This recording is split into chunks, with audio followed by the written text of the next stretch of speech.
Nicky. Hello. Okay.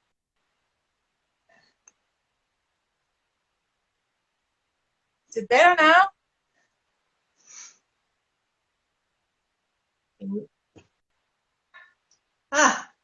Okay. I don't know. It seems to be quite delayed, but let me get a response from you. Yeah, it's delayed.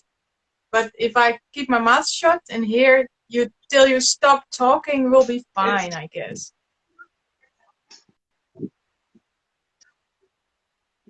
Okay, yeah, let's see how it flows, and perhaps we call on the spirit animal turtle to teach us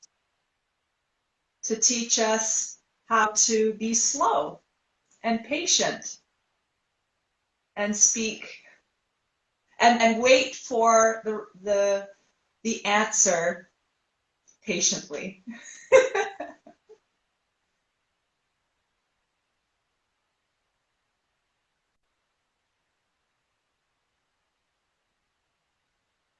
Yeah, so how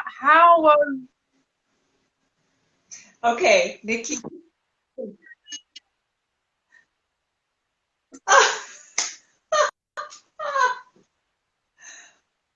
Oh, this is funny.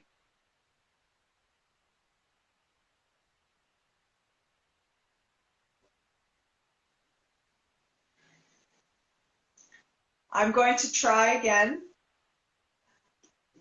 and ask a question, Nicky. Okay, I see you nod your head. Beautiful. Did you receive any questions from anyone regarding, their home or garden? Any tips that anyone needs? I haven't received any emails, but a lot of people came up to me to talk about their neighbors this week. So neighbors might be a very interesting topic. And most often, the question was, what do I do about annoying neighbors?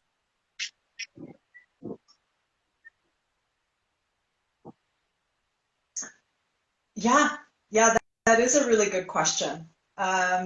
So why don't I leave you to, since I'm hosting you, Nicky, I leave you to start the conversation about annoying neighbors and what you can do, what's possible to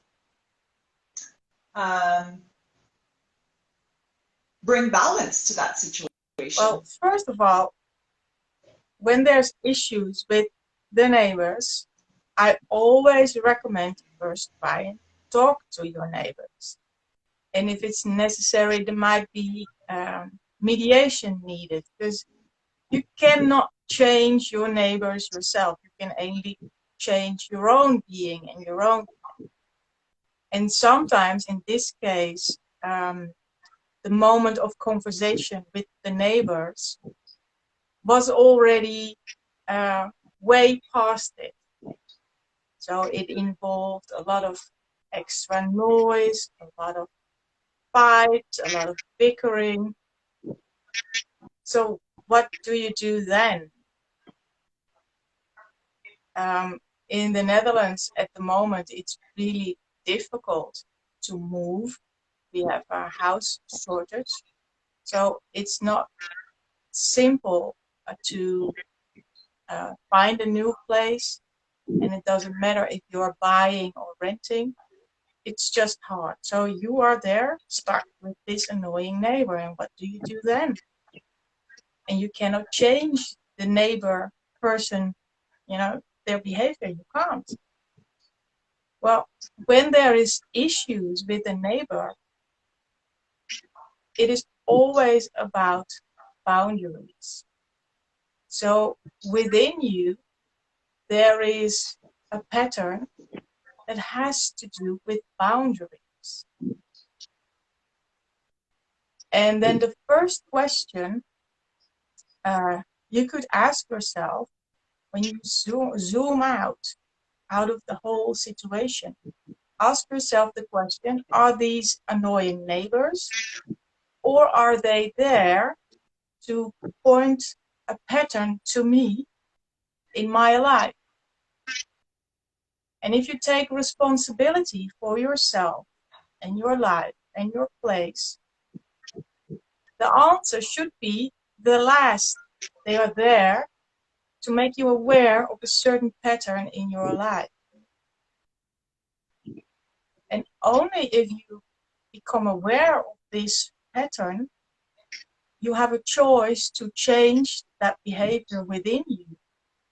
And if you're successful at that, then by energetic laws, the whole world around you needs to change because you changed, as we say, frequency. How that affects the behavior of everyone and everything around you is impossible to tell beforehand. But it is a given that it has to change.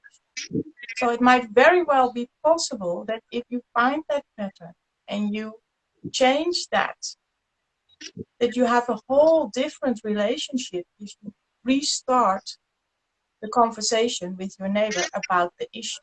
Because it is never about the noise or the height of the fence or whatever the issue may be. That is only a symptom of the situation.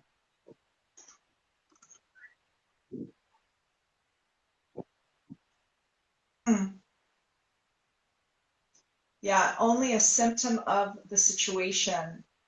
And I'm hearing, Nicky, that this is then an opportunity, yeah, to look within and change some patterns that you may be acting in life and perhaps you're not even aware of. Can you give us some examples of what that could look like? Bickering about the height of the fence. And that becomes then so tense, this situation, that, conversation is impossible. You just get stuck. Noise is a lot of complaints I come across with people. And there's no, according to their story, it's always their story, because I never talk to the neighbor. It is impossible to have, turn the volume down, or everything you can imagine what is in the movies I've heard. People with their brooms on the ceiling and shouting, and middle in the night, all that kind of stuff. It happens. It happens.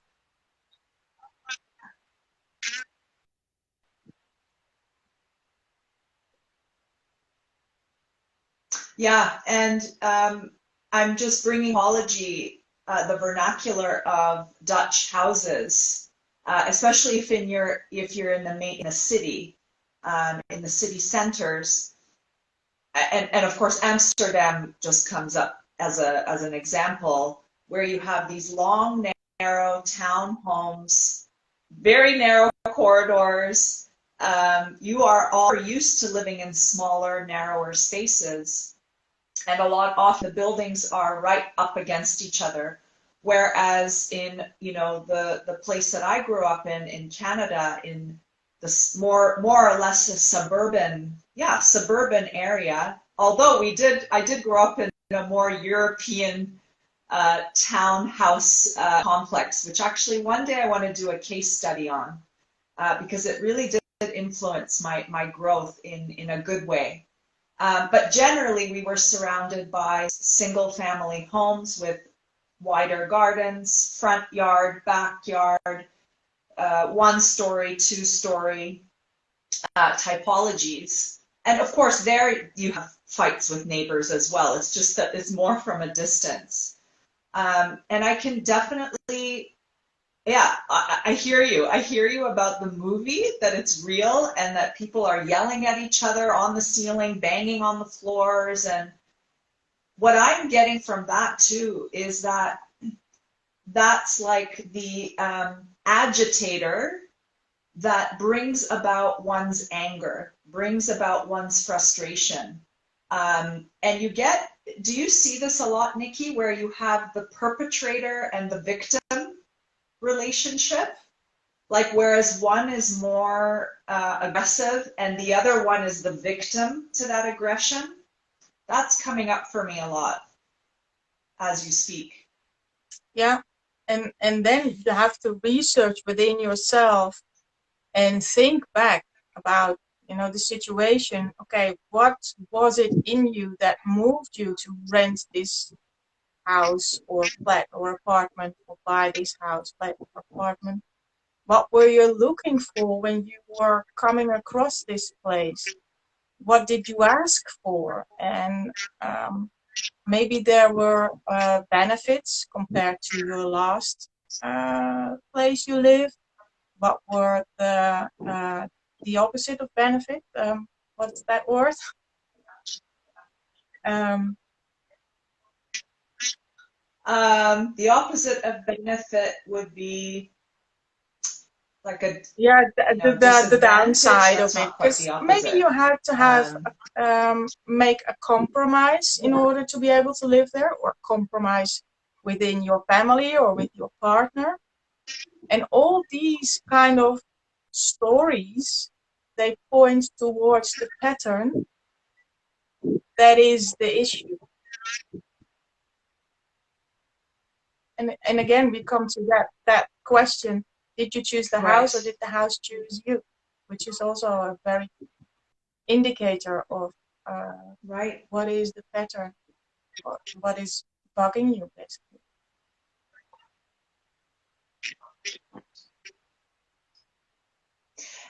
And what would be some examples, Nikki, of how you can break that pattern? And maybe it's not an ongoing pattern that you're um, encountering. I remember you talking about, I think it was one of your clients where she was encountering, this is actually where the conversation sprouted from, where she's constantly encountering the same neighbor, the same difficult neighbor. And I can see how in some situations it's not constant reoccurring pattern, but there's this moment in your life where you have a challenging environment and it's agitating you, aggravating you for a reason, to see something. And I'm not one of these people that want to overanalyze things on a spiritual level and like, oh, I wonder what the meaning of this is and the meaning of that is. But through your words, Nikki, what I receive is in every challenge, in every encounter with another, with your neighbor, with another space, because essentially you're encountering, you're sitting next to another holon, right? Or maybe it could be a compromised holon. I mean, I don't know if it's the ideal holon, but it, whatever that is, you're on the edge of it. If you look, one house next to another, next to another, next to another, and it's all connected. So what would be some examples, strategies, tips around how to deal with that difficult neighbor?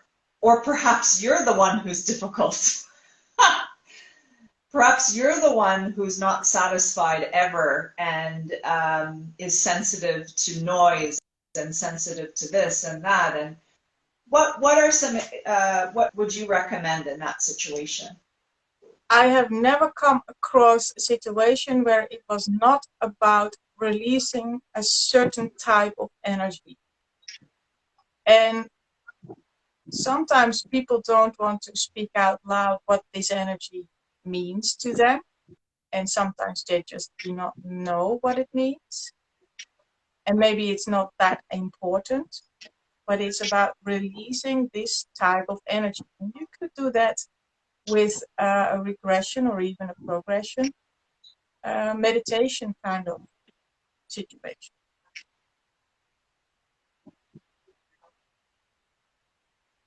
So you could go back to the very Yeah. first Yeah. moment where you encountered this particular energy that you come across at this with this neighbor at this boundaries of these two hollows.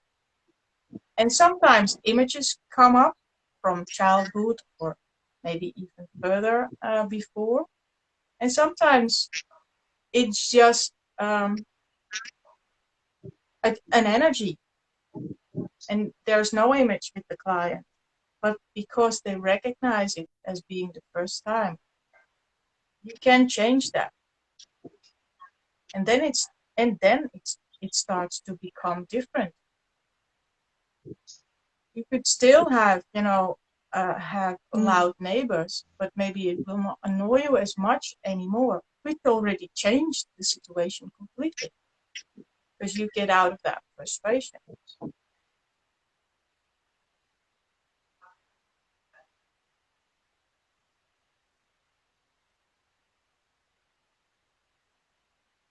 Yeah.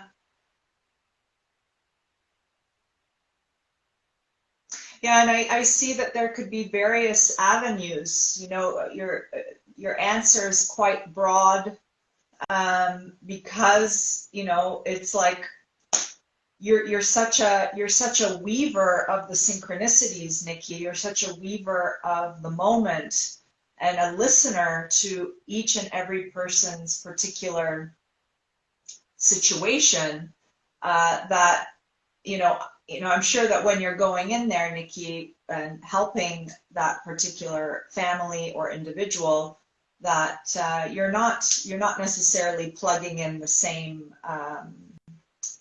formula each time. I think you probably are using some general overarching rules, in a sense, like being conscious of the boundary, um, and taking a look at, encouraging your clients to take a look at what boundaries mean to you. Are you saying yes to everything in your life constantly? And find that was somebody who approached me.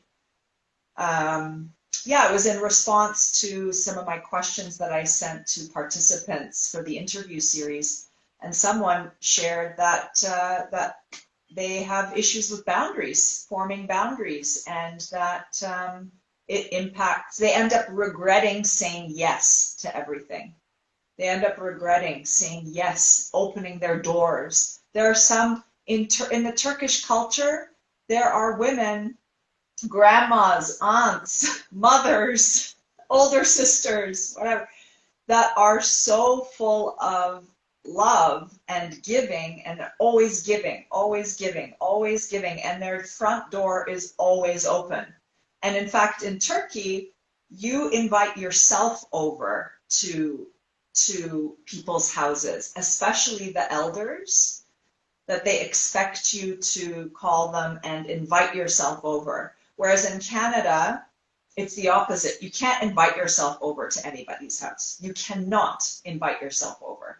That's just rude. And it took me some time after, living in Turkey for a long time, and then we went back for 4 years as a family.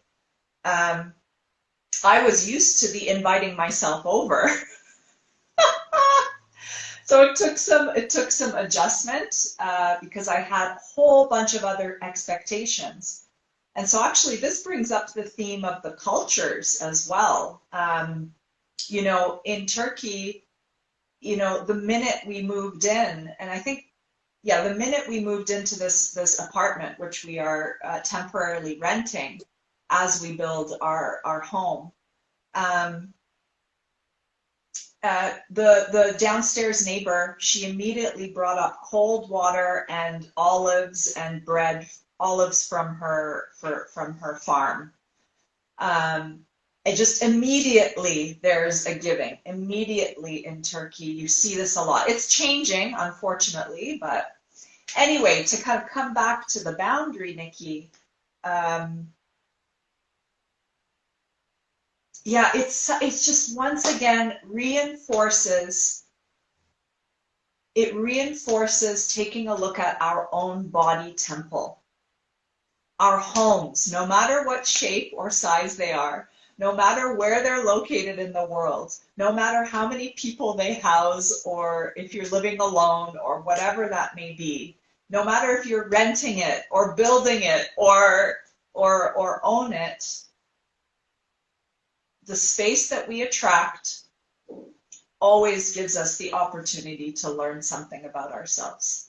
And your work, Nicky, for me, has so reinforced that and brought a very concrete and practical language to it all.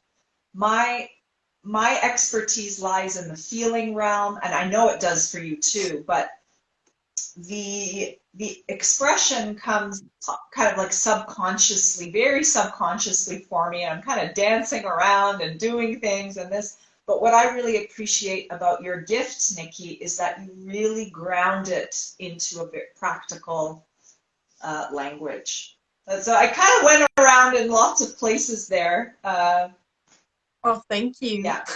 I can only say thank you. Spread the word. That's what we're doing. I think we have a question from Feneke. Who chooses who Yeah. when you design your house? The house or yourself? I think that's a question for you, because you're the designer out of the two of us. Right. Such a good question. Yeah. Yeah, absolutely. A question for both of us, for sure. That's something that you ask your community all the time. Did the house choose you, or did you choose the house, right? These are questions that really like activate and open a different awareness, like, yeah, maybe there is a connection between the two, right? Yeah, I'm now designing my home with my husband. My son dips in and out with some ideas and inputs. Now he's, generally most of the time at school, so it's my husband and I. And the question is, when you design your own house, so this is a good opportunity for me to share my experience. It's both, Feneke, it's both. It's absolutely both. I did not consciously, my husband bought the property, and he got the structure, the concrete structure built by actually another architect who is also named Aisha. So interesting.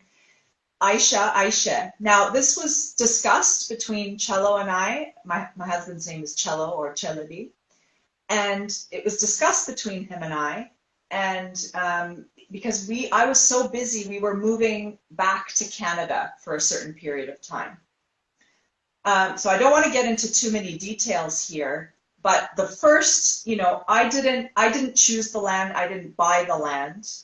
My husband laid the initial groundwork for that. So it would be an investigation to look at why he chose this environment. I just learned also I'm in a business coaching program that has human design as part of the program. And we have a phenomenal elder. She is an elder. She must be she's above 70 for sure. Yeah. Her name is Connor Sauer. She is a phenomenal human design coach. And yesterday we were in a group session that talked, and all of a sudden the theme of environments came up. That is a theme in human design, which I don't know very much about. To make a long story short, it was clear through the conversation. I mean, I don't know 100% if it's true. My husband is a shores person. He really enjoys being by the sea. Shores person. In human design, there's valleys, there's mountains, there's markets, there's kitchen, it's so exciting, this stuff. Like, I'm excited to dive deeper into it. There's wide valleys, narrow valleys. Oh, there's cave, and I may be missing a couple others. I don't know. And I just found this out. Yeah, I mean, I knew about environments, but I didn't go deeper into it. And so yesterday we went a little bit deeper into it. So I'm in a space and place where I hope this answers your question. I do feel that my husband consciously attracted the property as he loves, loves, loves being by the sea. I think it's part of his story.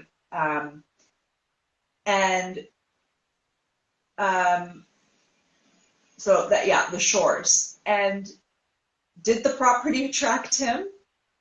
Yeah, I think that places and spaces hold vibrational frequencies. They are alive. They are beings. They're living beings. And they have the capacity to magnetize, to attract people, animals, plants, life forms, bicycles, cars, whatever that may be, to its center, to its vortex, to its within its boundaries. It has the capacity to do it. Places are not inanimate objects. They are so multidimensional. They're so multidimensional. And did he consciously choose the property and buy the property? Yeah, right. So it's both. It's both. And I'm learning, I'm discovering, actually, after being in Ephesus again, and walking through the valleys and hills of the old villages in the area, that is so my power place. Nicky, that is so my power place. And it made total sense. There was a moment when I reached, I turned the bend on a hike I did, and I was standing on one side of a valley, and I could see the other side of the valley so close to me. It's like one of these really narrow valleys. And just yesterday, I found out that I am a narrow valleys person. And I felt so good there. I felt so good there. So the question is, and Nicky, it's like, I'm really sitting with this, and thank you for asking, Fenike, this question, because it really is alive in my field right now. How to work with, how to create that environment that supports me within the context of a family, within the context of being married, you know, within the context of being a mom, right? It's a question. I intend to be a spiritual developer. That is my dream, and I am anchoring that in and declaring that in front of everybody right now. And so, yeah, why not? I'll buy the house in the valley and develop it, and maybe that'll be a retreat space for me. But yeah, so this is what's arising for me right now. I hope that was a helpful answer. And now the construction of my house is, boy, oh boy, oh boy, challenging me on so many levels. So many levels, women. And I think about Angie, actually, in New York, who I interviewed last week. She was so honest and revealing. I really appreciated that. And she talked about how the renovation of her own home, her own flat, and she's a feng shui master. I mean, I don't know if she calls herself a master, but an educator, right? She is experienced. She's knowledgeable about this stuff. And she just like laid it all out. She's like, I went through panic attacks. I had to she had all kinds of mental issues. Like, I don't know what exactly she said, but she was struggling. during the construction process. And what really stood out for me was she said, in feng shui, your house is your bones. So if you're going through building your house, deconstructing it, putting it back together again, designing a new one, there's a lot of parts of you that are going to feel pretty lost and challenged and vulnerable. And vulnerability is one of the biggest things that I'm going through right now. Like, I know it's valuable to share my process with my community, and then I share it and I'm like, oh, I feel so vulnerable. I'm just like, oh, I'm like exposing myself. It feels like literally I'm exposing my body. And so I have to also work with the boundaries, coming back with the boundaries, Nikki, really determining what is the sweet spot of how much I communicate and share about my own process and about my own design, and how much I don't share. Okay, I think yeah. And that's about being aware of what your optimal boundary is. In social media, we are so geared, like people are convincing us, or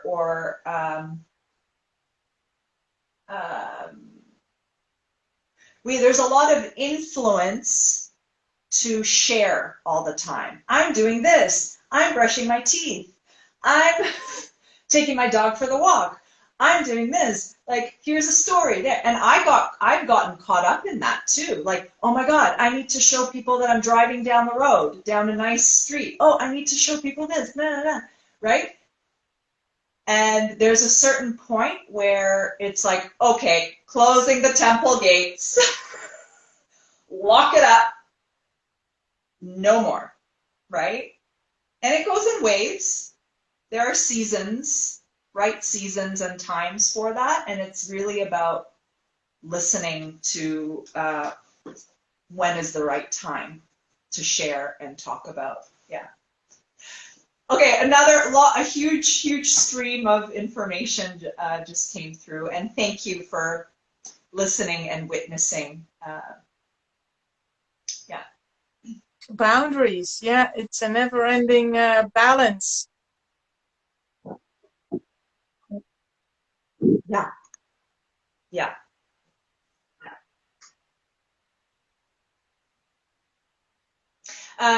Yeah, Fenike, I see you said the interviews were really great. I'm so happy. Yeah, I mean, we rock, right, Nikki? We're like it's just such a nourishing series, really.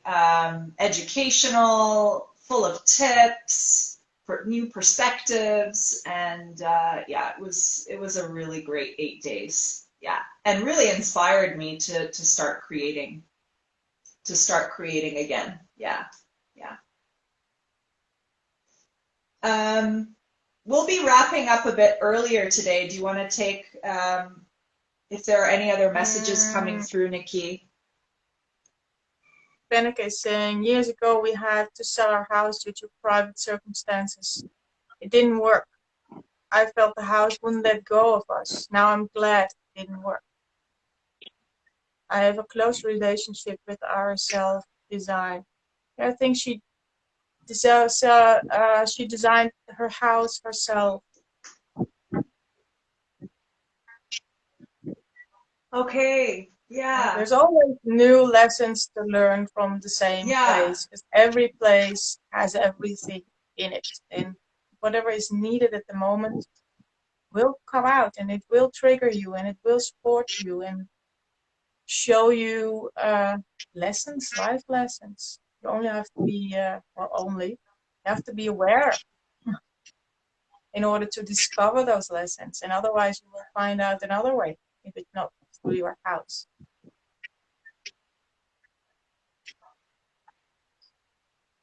Yeah.